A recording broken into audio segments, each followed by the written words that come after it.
22 गाथाएं हो चुकी थी, क्योंकि कल आचार्य महाराज ने कहा था कि चपल स्वभावी सभी इंद्रियां, इनको संयत प्रथम करो। जो 5 इंद्रियां हैं वो कैसी हैं? चपल हैं, चपल चंचल हैं।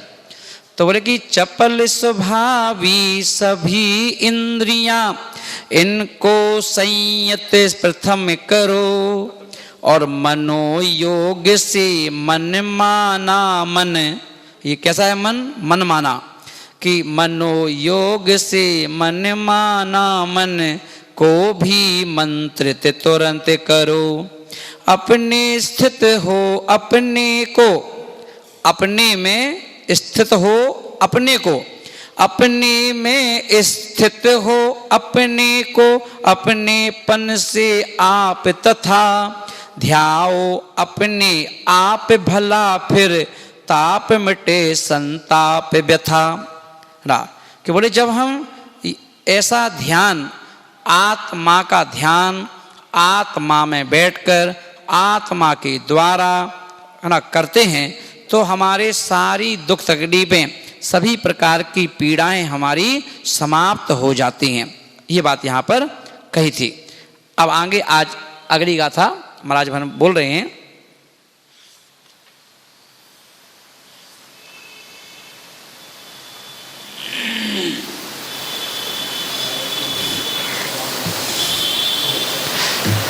यहाँ पर आचार्य अब आगे शिष्य ने फिर पूछा, और शिष्य फिर पूछ रहा है कि हे भगवान, आत्मा से अथवा आत्मा की उपासना करने से क्या मतलब सदेगा? भाई आपने कहा ना भगवान को साधना है, ना आपने कहा कि ना गुरु को साधना है, आपने कहा कि अपनी आत्मा को साधो, है ना। तो आत्मा को साधने से क्या मिलेगा? तो अपने यहाँ पर आचार्य महाराज बोल रहे हैं कि विचारवानों की प्रवृत्ति तो फल ज्ञान पूर्वक हुआ करती है। इस प्रकार पूछ जाने पर आचार्य महाराज उत्तर दे रहे हैं कि अज्ञानोपास्तिरज्ञानम, ज्ञानम ज्ञानी समाश्रया, ददाति यत्तु यस्यास्ति सुप्रसिद्ध मिदम बच्चा। कि आचार्य बोल रहे हैं कि अज्ञानी की शरण गहो तो सुनो तुम्हें अज्ञान मिले। जिसके पास जाओगे तुम्हें वही तो मिलेगा। अब अज्ञानी के पास बैठोगे तो अज्ञानता तुम्हारे अंदर प्रवेश करेगी, है ना। तो अज्ञानी की शरण गहो तो सुनो तुम्हें अज्ञान मिले, ज्ञानी जन की उपासना से ज्ञान मिले वरदान फले। है ना, अज्ञानी जन की हम संगति करते हैं, है ना, तो क्या होगा कि ज्ञानी जन की उपासना से ज्ञान मिले वरदान फले। जिसका स्वामी जो होता है प्रदान उसको करता है, लोक नीति यह सुनी सभी ने प्रमाण बिरला करता है। बोलिए लोक में प्रसिद्ध है कि जिसके पास जो होता है वो वही देता है। अगर राजू के पास कपड़े की दुकान है तो कपड़ा ले जाओ, और यदि किसी के पास सोने चांदी का काम है तो सोने चांदी का देगा वो। अब तुम कहो सोने चांदी की, बंटी की दुकान सोने चांदी की है, और बंटी की दुकान पे जाकर कोई कहे कि भैया कपड़ा दिखाना, कैसे दिखा देगा वो? हैं? होटल पे जाके कोई कहे कि भाई सब्जी देना, या सब्जी वाले से कहे समोसा देना, तो कैसे दे देगा? तो जिसके पास जो है वही देगा। तो ये तो दुकान की बात है। अब ऐसे ही हर व्यक्ति के पास अपनी अपनी बुद्धि है। तो जिसके पास जितनी बुद्धि होगी उस व्यक्ति के पास बैठोगे तो वो उसके मुख से वैसे ही बातें निकलेंगी जो उसके अंदर होंगी, है ना। ऐसा नहीं कि वो, है ना, अब उसके बाद बेचारा जैसा बच्चे के पास बैठोगे तो बच्चा अपनी भाषा की बात करेगा, है। बड़े के पास बैठो तो बड़े अपनी जैसा की बात करेगा, किसी के पास ज्ञानी के पास ज्ञानी जैसी बात करेगा। अब कोई विद्वान पंडित, 4 पंडित आके बैठ जाएं, अगर हम महाराज लोग उनसे फालतू ही हंसी मजाक करें तो वो पूरे देश में ढिंढोरा पीट देंगे कि महाराज को ज्ञान भी नहीं है, हैं? और यदि कभी कभी 4 विद्वान यदि जब महाराज के पास आए चर्चा करने के लिए और उनसे हम क्षुद्र बातें पूछें, जो बातें अपन भाग में पढ़ाते हैं, मान लो जो बच्चों को भाग पढ़ाते हैं ना, बच्चों को सिविल लगता है तो पहला भाग, दूसरा भाग, तीसरा भाग, चौथा भाग, और वो बातें यदि हम पंडित जी से पूछें तो पंडित जी तुरंत भले मुंह पे नहीं कहेंगे पर क्या सोचेंगे मन में, जी महाराज तो बन गए हैं और ये पूछ रहे भागों की बातें, जो भाग तो बच्चे बच्चे को मालूम है और ये बातें पूछ रहे हैं, तो भी आपकी हंसी की पात्रता बढ़ जाएगी। तो इसलिए आचार्य महाराज बोल रहे हैं कि विवेक लगाओ कि कौन व्यक्ति सामने कैसा बैठा है, किससे तुम बातें कर रहे हो, तो तुम्हें उसके लेवल का प्रश्न पूछना चाहिए, है ना? लेवल का प्रश्न है, किससे पूछ रहे हो, तो ये लेवल पहले हमें देखना पड़ेगा, है ना? क्योंकि जब कोई महाराज प्रवचन देते हैं तो प्रवचन देते समय सब ऐसा नहीं कि शुरू कर दिया प्रवचन, पढ़ाई पुस्तक शुरू कर दो, बोले नहीं, पहले मुआयना करो सभा में कौन कौन बैठा है, सभा में कितने विद्वान बैठे हैं, अगर कोई स्वाध्याय प्रेमी बैठा है, कोई विद्वान बैठा है, तो यहाँ से हमारी वाणी फिर वैसी निकलेगी, क्योंकि उनको भी टारगेट करना है, ज्ञानी से ज्ञानी मिले हों फिर ज्ञान की बातें। अब हमें मालूम है कि सामने वाले को बहुत शास्त्रों का ज्ञान है, अच्छा ज्ञान है ना, निश्चय नए वाले बैठे हैं, सोनगढ़ी बैठे हैं, तो फिर अब लो अपनी ज्ञान की बातें अब तुम दाओ जवाब दो या सोचो, चिंतन करो महाराज की बातों को। तो बोले कि तो वक्ता का ये गुण है कि ना श्रोताओं को देख करके फिर आप अपनी वाणी बोलो, उपदेश दो। तो बोले क्योंकि नहीं तो अगर तुम छोटी मोटी बातें करोगे तो वो कहेंगे इससे अच्छी बातें तो हम ही कर लेते हैं स्वाध्याय में, जी महाराज के सुनने में क्या फायदा है, ये तो बेई वाली बातें कर रहे हैं जो है ना, हम लोग तो शिविर में पढ़ा देते जी वाली बातें ऐसे। तो बोले कि बड़े सोच समझ के ध्यान रख के फिर बातें की जाती हैं कि है ना, कि हमें कौन सी बात करना है। तो ये यहाँ पर आचार्य महाराज बोले हैं कि देखो जिसके पास जो होगा वो तो वो ही देगा, तो इसलिए तो अपन को चेक करना पड़ता है। डॉक्टर भी 2-3 प्रकार के होते हैं, एक नॉर्मल जो सिर्फ बुखार की दवाई दे देते हैं, देख लेते हैं बुखार है क्या है ये, है ना, और अपने छोटी मोटी मेडिसिन दे देते हैं। बाकी अगर कोई बड़ा केस है तो भैया तो बड़े डॉक्टर के पास जाओ, है ना, और वो भी देखता है, इलाज करता है, चलो आओ वेलकम वेलकम, और समझ देखेगा, और वो भी देखता है कि भैया ये तो हमसे भी बड़ा केस है, तो क्या कहता है रेफर कर देता है, एक काम करो इनको भाई बात मानो भोपाल ले जाओ, या एक काम करो दिल्ली ले जाओ, बोलता नहीं बोलता है। तो ये है, तो तरीके हैं, तो कैटेगरी है अलग अलग। तो ऐसे ही ज्ञानियों की भी कैटेगरी है, ज्ञानियों की भी कैटेगरी है ना, छोटी छोटी बातें करने वाले, फिर उससे और मीडियम वाले, फिर उससे हाई क्वालिटी के बात करने वाले। अगर 4 विद्वान महाराज के पास आए और तुम विद्वान को छोड़ दो कि सुनाओ पंडित जी हमें कुछ ज्ञान दो, और वो 4-5 बातें बता के चले जाएं, तो वो दुनिया में क्या चल रहा है, मैं जब भी महाराज के पास जाता हूं तो महाराज हमसे ही ज्ञान मांगते हैं, है ना। तो क्या करो भाई, विद्वान जब भी आए तो विद्वान आए तो पहले तो उसको अपनी 10 मिनट तो उसको पिलाओ, सुनो हमारी बात, जो आपने बड़ी बड़ी खोजबीन की है या आपने ढूंढा है निकाला है, पहले तो उनको दो। मुझसे पूछो तुम्हें मालूम है कि जी वाली बात है, नहीं महाराज जी ये तो नहीं मालूम, तो सुनो ये देखो पहले, अब 4 बातें पहले उसको दे दो, अब उसकी 4 बातें ले लो, तो क्या वजह, तो अभी एग्रीमेंट भैया व्यापार हो गया है, 4 हमने दिए तो 4 इन्होंने भी तो दे दिए हमको पहले, है ना, अब चुपचाप रहो। मतलब महाराज को भी नॉलेज है, महाराज को भी ज्ञान है, और नहीं तो तुम्हें को समझा के आएगा महाराज चरिया मरिया ठीक करो, महाराज ऐसे बैठो, महाराज ऐसे चलो, है ना। तो अगर तुम्हें उसकी इतनी हिम्मत बढ़ जाए बोलने की, समझ जाओ कि आपका वीक पॉइंट उसके पास है ना। विद्वान है तभी हिम्मत करेगा जब अब बड़े बड़े महाराजों के पास कोई जाके बोलता है क्या, नहीं बोलता, हाँ तो सुनते हैं सिर्फ चुपचाप, है ना। चले तो इतना ये नॉलेज होना चाहिए। तब यहाँ पर आचार्य महाराज इन्हीं बातों को आगे बतला रहे हैं, क्या बोल रहे हैं कि अज्ञानोपास्ति, बोले किसी अज्ञानी जीव की उपासना कर रहे हो, है ना, सेवा कर रहे हो, तो क्या होगा, अज्ञान को ही प्राप्त करोगे। क्या करोगे, अज्ञान को ही प्राप्त करोगे। और ज्ञानी समाश्रया, अगर किसी ज्ञानियों की उपासना कर रहे हो पढ़े लिखे की सब उपासना कर रहे हो तो क्या होगा, सेवा ज्ञानम कर रहे हो तो उससे क्या हो, इदम बचा। यह बात सुप्रसिद्ध, अच्छी तरह से प्रसिद्ध है कि जिसके पास जो है वो मिलेगा, है ना। आप देख लो, अपन तो मनुष्य हैं, अपन तो चलो मनुष्य हैं।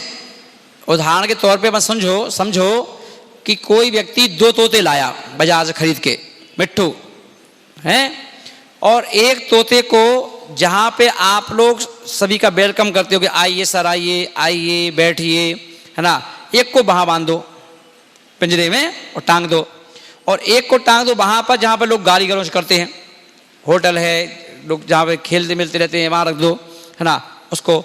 तो अब वो क्या करेगा, वो मिट्ठू भी, मनुष्य को तो छोड़ो, अब एक दोनों मिट्ठुओं को आप कम से कम 6 महीने 1 साल बाद जब देखोगे, है ना, तो वो बात पकड़ लेता है आपकी क्या बोल रहे हो। तो एक मिट्ठू क्या करेगा, हैं दोनों एक कोख से निकले हैं, एक भाई भाई हैं, पर एक मिट्ठू के पास 6 महीने बाद जाओगे तो वो क्या बोलेगा, है ना, आइए बैठिए, जय जनेन जय जनेन जय जनेन। अरे भाई ये क्या सीख गया, अरे वो हम लोग रोज बोलते हैं ना यहाँ पे एक दूसरे से, तो सुनता रहता है, सीख गया वही बात है, जय जनेन, है ना। अब वो उदाहरण आया है कि एक तोते को कहाँ बांध दिया, जहाँ पर घोड़े होते हैं ना, घोड़े होते हैं, तो उनका जो ट्रेनर होता है, देखभाल करता है, तो वहाँ टांग दिया। तो अब वो क्या करता है, घोड़ों को गाली बकता है। कोई घोड़ा अड़ियल होते हैं ना, अड़ियल, तो मान नहीं रहे बात, तो अबे चल इधर, चल सरक ऐसे। तो ऐसे वो अब वो जो बोलता था वो घोड़ों से, है ना, तो तोता ने वो सीख लिया। अब कोई अगर वहाँ पे व्यक्ति आया तो इधर, अबे हट, चल सरक भाई तोता क्या बोल रहा है, कहीं अरे क्या सिखा दिया इस तोते को, अरे कुछ सिखाया नहीं है, वो समझा कि हाँ जो ट्रेनर ऐसा रहता है ना, उसको घोड़ों से सब बोलता रहता है, तो वो चीज़ सीख गया। अब सोचो कि जब त्रियंच का ये हाल है कि वो त्रियंच भी क्या कर रहा है, वो चीज़ सीख गया जो उसको माहौल मिल रहा है, तो बताओ हम तो मनुष्य हैं कि नहीं। कई बार मोहल्ले में आपने देखा कि पड़ोस में कोई ऐसा व्यक्ति, फैमिली रहती है जो जिनका स्टैंडर्ड जो है वो लो स्टैंडर्ड है ना, और आपको भी पसंद नहीं आता वो, उनका उठना बैठना, बच्चों का भी, खेल रहे हैं, गंदे से घूम रहे हैं, गंदे कपड़े पहने हैं, तो आप पसंद करोगे क्या कि आपका बच्चा उनके साथ खेले। तो आप बच्चों को हिदायत दे देते हो, देखो बेटा आंटी है ना, उन बच्चों के साथ खेला करो, है ना। और तो आप क्या चाहोगे कि आपके बच्चे अच्छे स्कूल में पढ़ें, अच्छे बच्चों की संगति करें, ये चाहोगे। जो हम लोग स्कूलों में भी देखते थे, जब मैं 9th क्लास में पहुंचा तो मेरा स्कूल चेंज हो गया, तो है ना, और जब 9th क्लास में पहुंचा तो वहाँ पर क्या हुआ कि थोड़ा हम लेट हो गए, नानी के यहाँ चले गए थे तो ध्यान नहीं दिया हमने। अब लौट के आए तो पता चला कि वहाँ पे अब एडमिशन के लिए वो बड़ी मारामारी हो रही थी, और हम तो निश्चित होकर बैठे थे आराम से।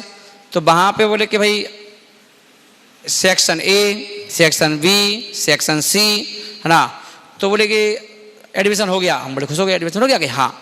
अब वो जब हम स्कूल गए पहले दिन, अब अपने स्कूल में भाई पता चला कि सेक्शन सी सब समझ नहीं पाया क्या होता है। और जब हम अपने स्कूल में पहुँचे क्लास में, तो मैं तो सबकी शक्ल देख ही रह गया, मैंने कहाँ फंस गया मैं, है ना। और जितने दोस्त लोग मेरे थे साथ पढ़ने वाले, वो कोई सेक्शन ए में थे सब, तो बोले तुम कहाँ हो, है ना। हम लोग यार मैं तो पता ही नहीं मुझे कहाँ कर दिया कि सी में हूँ मैं, सी में। तो सी में क्यों, कि सी में तो कहीं वो जो बच्चे लोग हैं ना पढ़ने में जो सबसे टॉपर होते हैं उनको रखा जाता है ए में, पर जगह नहीं हो तो फिर, है ना, और तो उससे नीचे है वो बी में, सी तो सी ग्रेड के लोग हैं, तुम वहाँ का चले गए। अब सर बोले बताओ क्या करें, आपको बहुत फार्म जो आपका अभी आया है ना। फिर मैंने वो पापा से कह भैया मैं नहीं जाऊँगा स्कूल वगैरह, है ना। फिर पापा जी ने अप्रोच लगवा करके ऐसे करके फिर वापस उसको सेक्शन ए में डलवाया, है ना। तो बोले कि बताओ वहाँ पढ़ाई हो रही है, वहाँ भी इतना अंतर है ना। और तो और उदाहरण लो, जो क्रिकेट के खिलाड़ी होते हैं, है ना, अब जो रणजी ट्रॉफी में खेल रहे हैं, कोई यहाँ खेल रहे हैं, कोई IPL में खेल रहे हैं, तो जो अपने BBCI जो है वो क्या करती है, सभी को पैसे देती हैं, है ना। तो उसमें भी खिलाड़ियों के ग्रेड बने हुए हैं, A ग्रेड में है, B ग्रेड में है, C ग्रेड में है। तो जो टीम का कैप्टन है, बड़े बड़े खिलाड़ी हैं, वो सेक्शन ए में हैं, उनका पता हुआ है कि साल का इनको इतने 1 लाख रुपये मिलेगा, 1 करोड़ रुपये मिलेगा। बी ग्रेड के लोगों को भाई पता चला लाखों में आ गए, इनको भाई इतने मिलेंगे। सी ग्रेड को तो और पता चले हज़ारों में आ गए, इनको मिलना ही मिलना इतना, है ना। जैसे जैसे उनका परफॉर्मेंस अच्छा बढ़ता जाता है ना, वैसे वैसे उनका ग्रेड ऊपर आ जाएगा। बी, सी वाला बी में आ गया, फिर पता चला वो कैप्टन बन गया, अच्छे शतक पे शतक मार रहा है, तो ए ग्रेड में आ गया, तो उसकी तनख्वाह बढ़ती जाएगी, है ना। तो जैसे जैसे योग्यता बढ़ती जाती है, वैसे वैसे योग्यता के आधार पर सारे संसार में जितने भी फील्ड हैं, हर फील्ड में पदोन्नति हो जाती है।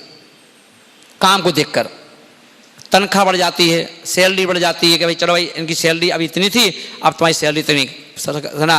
बॉस तुमसे बहुत खुश हैं, है ना, तुम्हारे काम को देखकर, तुम्हारी उसकी ना ईमानदारी को देखकर, तुम्हारी सब चीज़ देख करके पदोन्नति कर दी तुम्हारी, है ना। पर सामान एम्प्लॉय को HR बना दिया, है ना। चलो तुम इस काम में आ जाओ, तुम आगे। और तो और अपराध के क्षेत्र में देखो, सारे अपराधी अपराध करके जेल पहुंचे।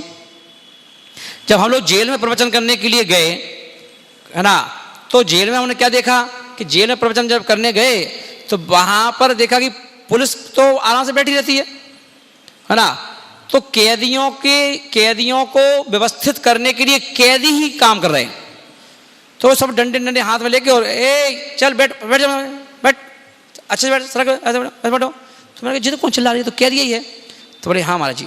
बोले कि क्या है महाराज जी, जो कुछ कैदी ऐसे होते हैं, है ना, हम लोगों ने उनको परख लिया, मान लो इनको 10 साल की सज़ा है, 20 साल की सज़ा है, पर इनकी अब ये अपराध तो करके आ गए, कैसे करिए ये तो भगवान जाने कि इनका क्या कर्म का उदय था, करके आ गए।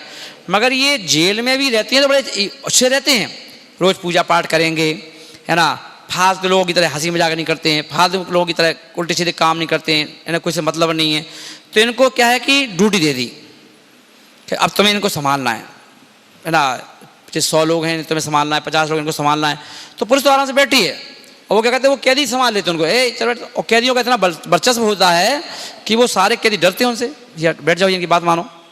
ये तो कैदी व्यवस्था बना रहे वहाँ पर। तो कहने का अर्थ है कि हमारी योग्यता जो है ना, हमारी योग्यता तो अपनी है ही, पर हमें बाहर के निमित्त का भी प्रभाव पड़ता है ना। किसी को PhD करना है, और PhD करना है तो ये तो खुद की योग्यता है कि मैं PhD करना चाहता हूँ, मगर PhD करने के लिए भी एक टीचर ढूंढा जाता है, प्रोफेसर। कोई ऐसा प्रोफेसर ढूंढो कि जिसके उसमें रह कर के, कस्टडी में रह कर के वो हमें गाइडेंस देता जाएगा, एक काम करो, ऐसा करो, ये करो, ऐसी खोजबीन करो, ये पुस्तक ले लो, ये ले लो, सब नोट्स बताता जाएगा। और वो आइडिया देता जाता है, और पता चले एक दिन क्या हुआ, उसकी पूरी PhD करवा देता है, लेता है, तनख्वाह भी लेता है, उसकी पैसे भी लेता है, मगर नाम किसका होता है कि राजू ने PhD की, डॉक्टर की उपाधि मिल गई इनको, पर उसके निमित्त का नाम कट जाता है जिसे करवाई है। वो तो कोई पूछे किसने करवाई, है ना, वो फलाने प्रोफेसर थे ना, उनके साथ। अच्छा, बाकी नाम तो तुम्हारा लिखा जाएगा, डॉक्टर, है ना, राजीव कुमार जी राजू, ऐसा लिखा जाएगा। तो योग्यता तो है, तो हर योग्यता के पीछे एक निमित्त भी चाहिए। हर योग्यता के पीछे क्या है, एक निमित्त भी चाहिए। तो जो जिसके निमित्त को प्राप्त करके हम अपनी योग्यता को और स्थान दे देते हैं, ऊंचे स्थान पहुंचा देते हैं हम, है ना। तो ये निमित्त और उपादान, ये 2 चीजें ऐसी हैं। आचार्य महाराज ने कहा कि जितना आप उपादान के लिए निमित्त ढूंढो, तो सोचो बैठे रहेंगे हम ऐसे ही, अपने आप निमित्त मिल जाएंगे, नहीं मिलेंगे। निमित्त ढूंढो, परखो किसके पास क्या चीज़ मिल सकती है, हमको किससे क्या मिल सकती है ना, उसके पास क्या आइडियाज हैं, किसके पास क्या है।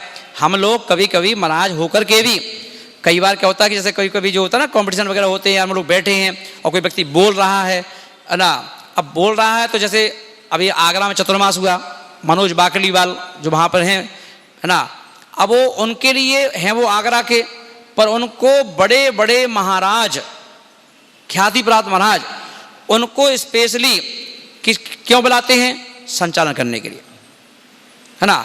और जब वो संचालन करते हैं तो जैसे हम लोग मंच पे बैठे हैं, वो संचालन कर रहे हैं, तो उनके एक एक शब्द नपे तुले होते हैं और बड़े अच्छे से बोलेंगे। और ज्ञान की बातें भी बोलेंगे, स्वाध्याय की बातें भी बोलेंगे, गाथा भी बोल देते बीच बीच में, है ना, आचार्यों का नाम लेके बोलते हैं कि फलाने आचार्य ने ऐसा कहा है, फलाना आचार्य ने ऐसा कहा है। तो कभी कभी ऐसा फीका मतलब लगता है कभी कभी कि देखो यार कुछ शब्द पकड़ इनके पास बहुत अच्छी है, हमसे भी ज़्यादा अच्छी है, साधु कई साधु, है ना, कोई इनकी पकड़ अच्छी है ना।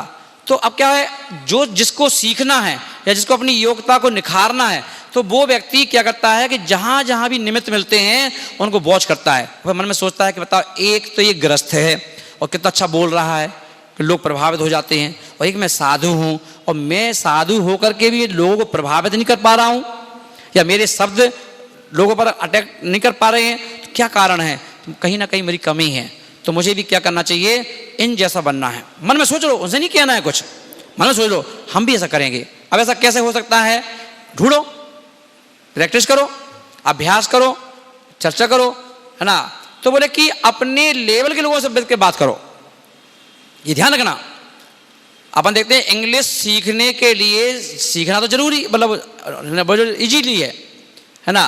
क्यों? अपन किसी के पास जाएंगे, टीचर के पास गए, उन्हें सिखाना टेंस पकड़ो बेटा, पहला tense, second tense, third, fourth, fifth, sixth, seventh, eighth, 9th, 10th, 11th, है ना, 11 टेंस होते हैं। वो पढ़ाना चालू कर देगा वो तो कहाँ कौन लगाना है, और आपको कर सकता है तो कैन लगेगा, बता दिया उन्होंने।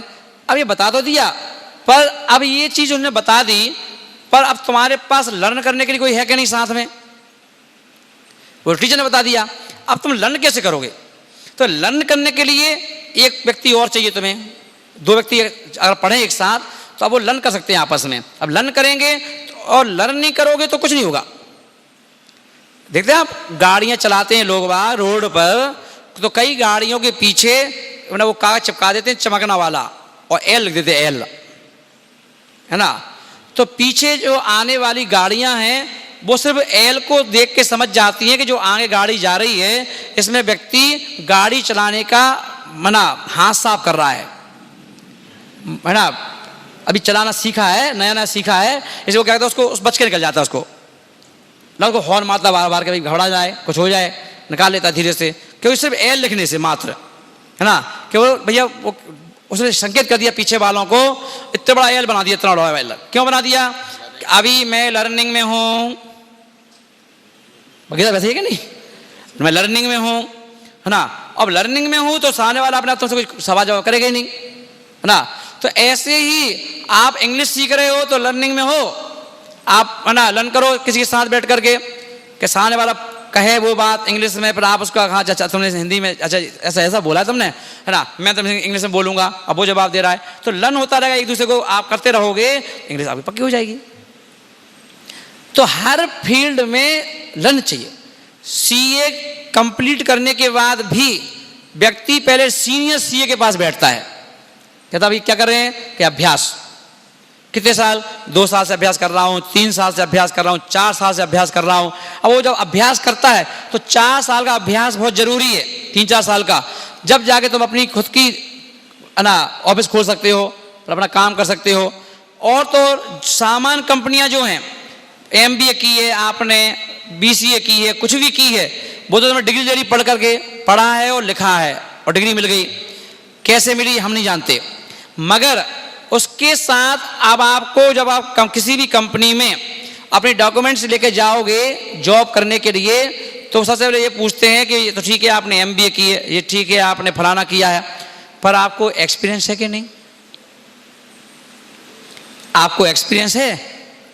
अभी नहीं है तो सॉरी प्लीज, है ना, एक्सपीरियंस कागज लेके आओ, भेज देगा वो वापस आपको।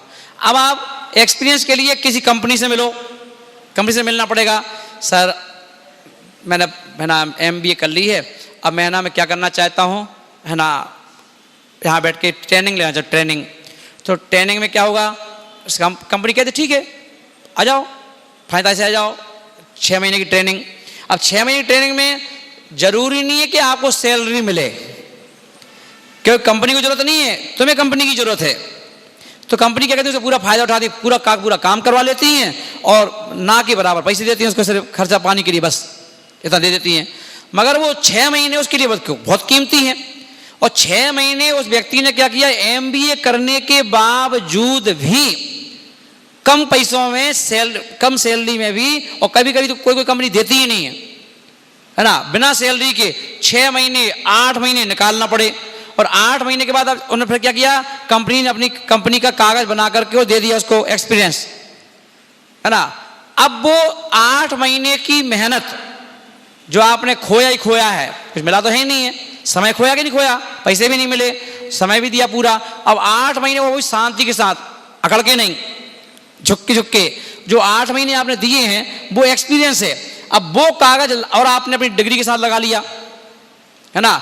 अब आप किसी कंपनी में गए, है ना, आपने क्या किया, अपना वहाँ पर रिज्यूम भेजा, और रिज्यूम भेजा तो उन्होंने बुलाया, और जब बुलाया तो उन्होंने कहा कि अब आपने कागज फाइल दे दी, ये लो। और यदि आपने फाइल दी, अच्छा MBA कंप्लीट है, उन्होंने वो कागज उठाया, अच्छा आपने फलानी कंपनी में ट्रेनिंग ली है, हाँ बहुत अच्छे, एक काम करो आप ज्वाइनिंग करो 1 तारीख से जाओ।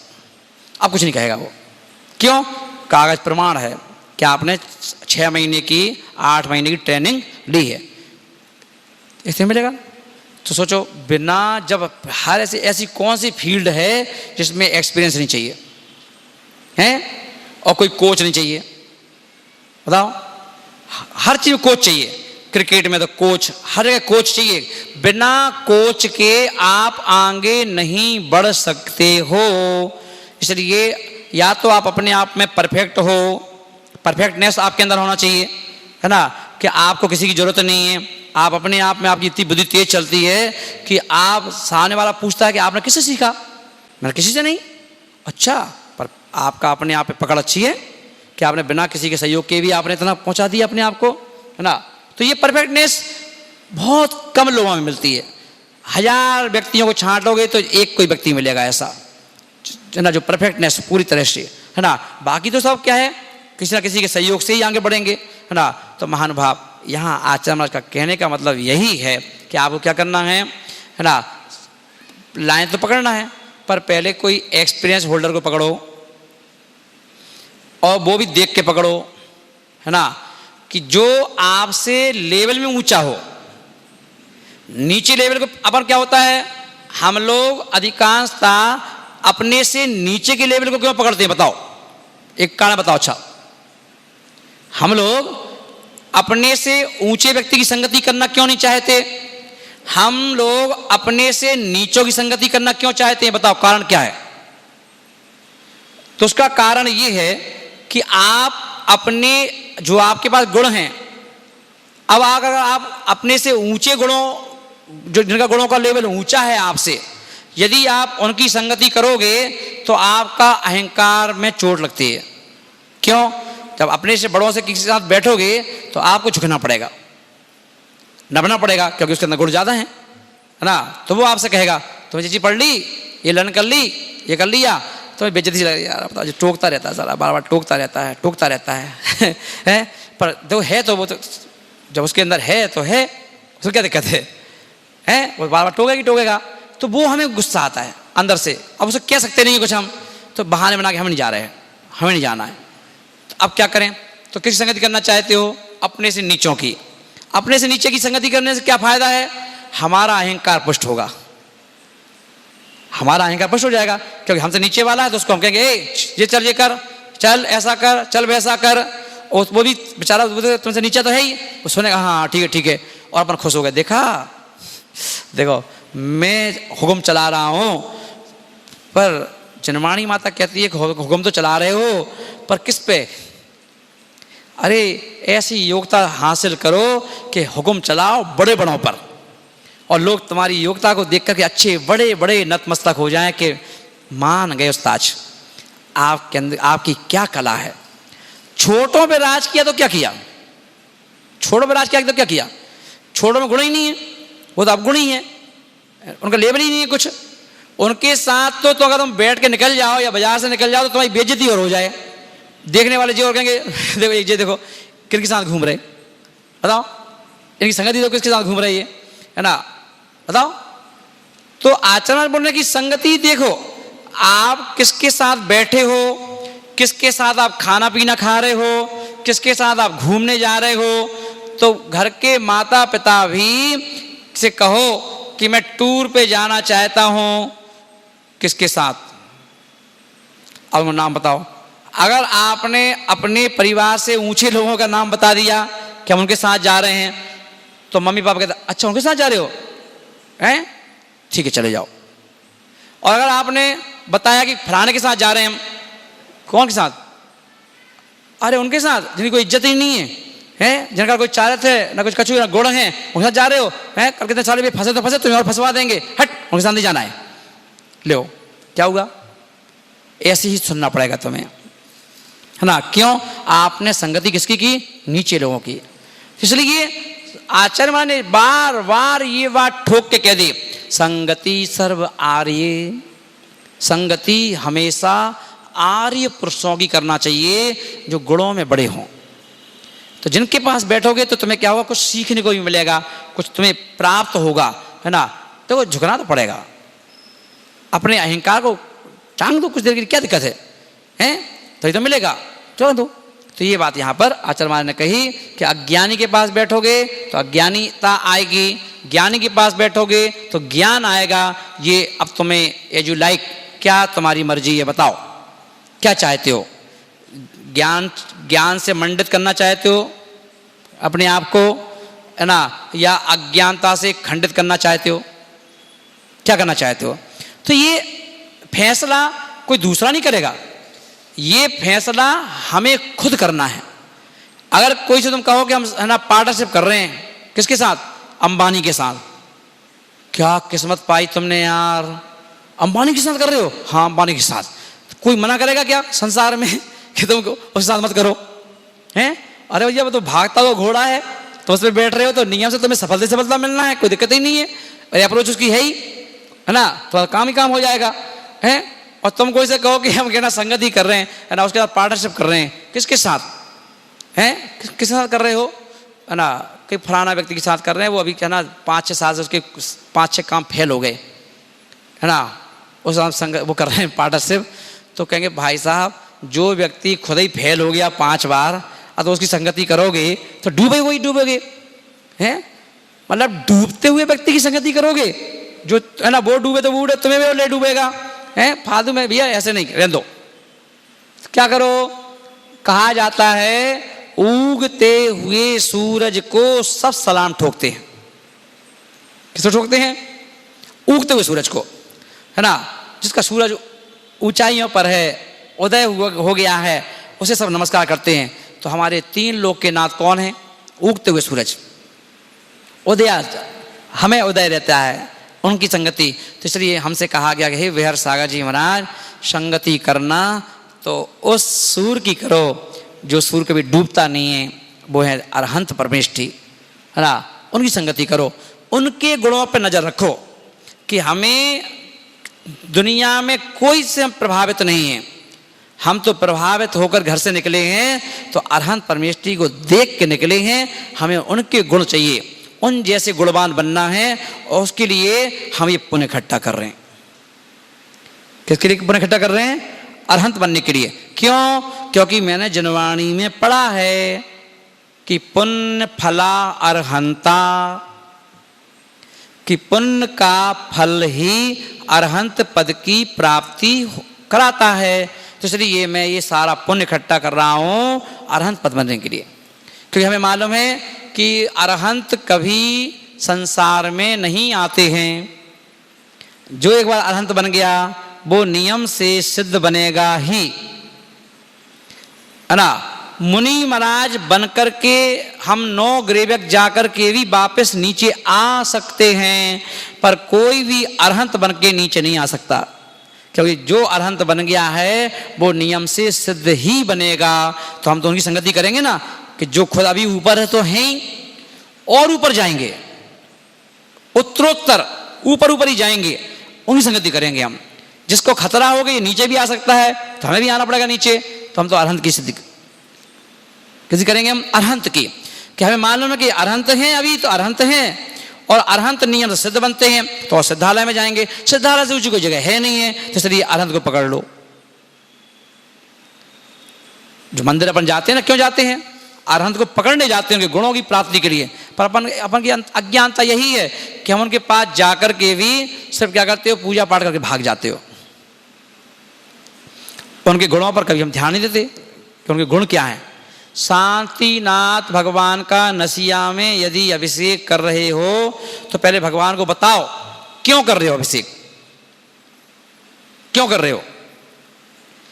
खाली जल लेकर के कलश में गए, ऊपर डाल दिया, हो गया अभिषेक, खुश हो गए, हमने अभिषेक कर लिया और हम तो 12 साल से कर रहे हैं, इसको अभिषेक, इससे क्या होगा, है ना। क्यों, सवाल उठना चाहिए क्यों। क्योंकि हे शांतिनाथ भगवान, आपने उस परम पद को प्राप्त कर लिया है, आप सिद्ध बन गए, आप अरहंत भी बने थे, है ना। इसीलिए मैं भी ये अभिषेक जो कर रहा हूं, ये अभिषेक क्या है, क्योंकि ये जल है और जल से हमेशा गंदगी साफ होती है। जल से क्या होता है, हमेशा गंदगी साफ होती है। और जब गंदगी बनती भी इसी से है। देखो सूखी जमीन पड़ी हो, पूरे रोड पे चले जाओ कहीं पर भी, बारिश होते ही कीचड़ हो जाती है। तो कीचड़ उत्पन्न भी होती है पानी से और कीचड़ साफ भी होती है तो पानी से। तो इसलिए हे भगवान, ये कौन सा जल है ना, क्षीर सागर का जल इस कलश में लेकर के और लेकर आपके शीर्ष पर डाल रहा हूं। क्यों डाल रहा हूं, क्योंकि डाल तो रहा हूं आपके ऊपर, पर लक्ष्य है मेरा, है ना। लक्ष्य मेरा है कि जल डालूंगा आपके सिर पर और धुलना चाहिए मेरी आत्मा। क्योंकि जिस आत्मा पर अनंत भवों की कीचड़ लगी हुई है, जो कीचड़ हमें परमात्मा बनने से हर भाव में रोक रही है, हर भाव में हमें संसार में भटका रही है, जन्म जरा मृत्यु के जाल में फंसा के रखा है इसने। तो इसलिए ये अभिषेक जो मेरा है, डाल आपके ऊपर रहा हूं, लक्ष्य मेरी आत्मा को धोने का है। इस जल से मेरी आत्मा धुलना चाहिए, मेरी आत्मा पर लगी हुई जो किट्टिमा है, कालीमा है, वो धुलना चाहिए। क्योंकि मैं भी आप जैसा बनना चाहता हूं। ये अभिषेक करो। पूजा कर रहे हो, क्यों कर रहे हो, भगवान को पूजा का कोई शौक ही नहीं, उनको करो तो ठीक, नहीं करो तो ठीक। पर हम क्या कह रहे हैं, भगवान, हे भगवान, आपको हमारी पूजा से कोई मतलब नहीं है, आपको मेरी पूजा से कोई मतलब नहीं है, ये मैं जानता हूं, मैं जानता हूं। मगर मैं कोई भी टीचर से अगर पढ़ूंगा तो टीचर, ये मेरा कर्तव्य है कि टीचर के पास खाली हाथ नहीं जाते हम। तो इसलिए पहले हम आपसे कुछ चाहते हैं तो इससे पहले हम आपको पूजा करेंगे, है ना। इस पूजा के पीछे मेरी भावना छिपी हुई है कि इस पूजा से मैं पूज बनना चाहता हूं। मैं अपने आप तो पूज हो चुके हो, पर पूजेसु गुणानुरागो भक्ति, मैं भक्ति कर रहा हूं कि पूज पुरुषों के गुणों में अनुराग करना भक्ति है।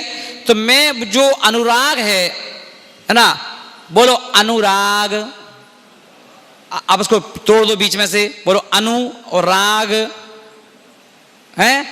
और अनु का अर्थ क्या होता है, अनु मीन्स निकट, किसके निकट, जो राग हमें हमारी आत्मा के निकट ले जाए उसका नाम अनुराग। समझ आ गया, समझ आ गया अर्जुन भाई। अनु यानी निकट, तो जो राग यानी प्रभु का राग, गुरु का राग, है ना, हमें हमारी ही आत्मा के निकट ले जाए उसका नाम अनुराग कहो, प्रशस्त राग कहो। और जो आप लोगों का आपस में राग है, ये अनुराग नहीं है, ये सिर्फ राग है। क्योंकि ये राग आपको अपनी आत्मा के निकट नहीं ले जाता है, आत्मा से दूर ले जाता है। इतना अंतर है दोनों के राग में।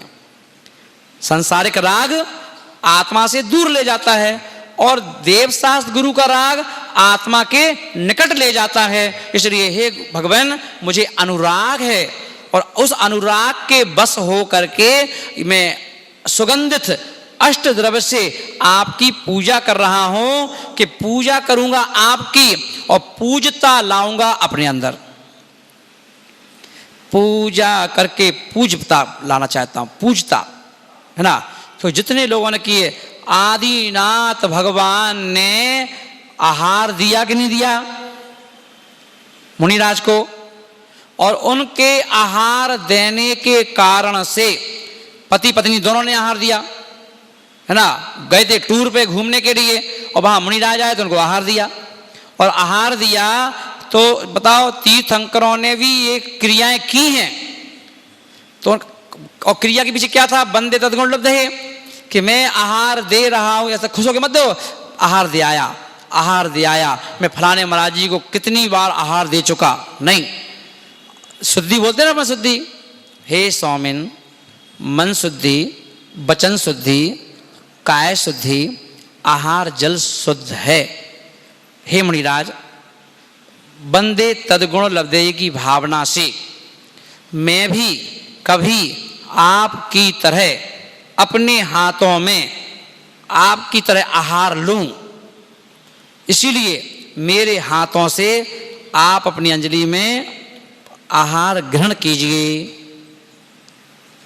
जैन दर्शन में तो एक एक क्रिया, आहार दे रहे हैं तो उसके पीछे भी दो, तुम जैसा बनना है। भगवान की पूजा, भगवान जैसा बनना है। जैन दर्शन में फ्री पकड़ में कोई काम किया ही नहीं गया, इसकी कीमत चाहिए हमें, वैसे ही आप जैसा बनना है, आप जैसा। इसीलिए भगवान से क्या मांगो, तो अपन लोग तो संसारिक चीजें मांगते रहते हो, तो इसलिए भगवान ने आंखें बंद कर ली। ये सब तो वही चीज मांगते हैं जिससे कोई कल्याण नहीं है। क्या मांगो? बोले रब से रब को मांगो, रब से रब को मांगो, क्योंकि अगर रब मांग लोगे तो रब मिल जाएगा, और फिर तुम्हें मांगने की जरूरत क्या है? जिसके पास रब है उसे सब कुछ मिल जाएगा।